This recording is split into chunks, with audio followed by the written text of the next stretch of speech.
We're learning that Hamas has named 3 hostages it plans to release by the end of the day, potentially clearing the way for the Gaza truce. This comes after Israel said it would continue fighting in Gaza until the names were handed over in accordance with the agreement. Parallelly speaking, viewers, it's important to also highlight how there are some other cabinet ministers in the Netanyahu government that have been completely against this deal coming through. In fact, the country's far-right national security minister and 2 other ministers from his nationalist religious party have already resigned from the Netanyahu cabinet over the ceasefire deal. And that big warning came in from Prime Minister Netanyahu itself, Benjamin Netanyahu itself, who said that the ceasefire will not begin until Hamas releases the names of the captives.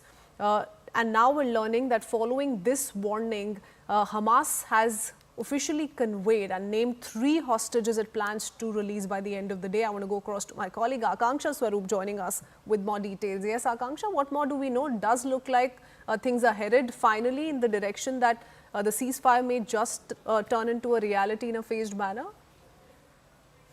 Right, Christine, but still certain hiccups remain because remember the Israeli Prime Minister in fact has warned just some time before the ceasefire was to kick in on Sunday. Netanyahu said that the ceasefire, which is scheduled to begin, will not commence unless Hamas provides a list of hostages that should be released.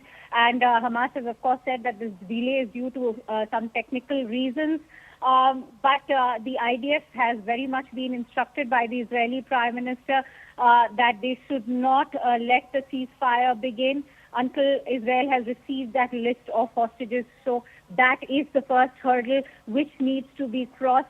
But in the latest, we are also learning that a British-Israeli woman will be among the first 3 hostages that Hamas plans to release today after this delay in ceasefire. Remember, the ceasefire was to kick in from 8:30 a.m. Israel time. The Gaza ceasefire, which was due to start then, is now, being held up because Israel is blaming Hamas for this delay. And it's not just the delay. In fact, IDF is also continuing to operate and strike various terrorist targets in Gaza. Ever since the deal was struck upon, we know that Israel and the IDF, in fact, continue to operate in Gaza. They are also continuing to strike several targets in Palestine as well. And just a short while ago, the IDF artillery and aircraft, in fact, struck a number of terrorist targets in northern and central Gaza as we speak. So the IDF, of course, remains very ready in offense and defense and will not allow any harm to its citizens of Israel, as its own statement is saying. So we'll have to see how soon the hostages are released and when the ceasefire kicks in.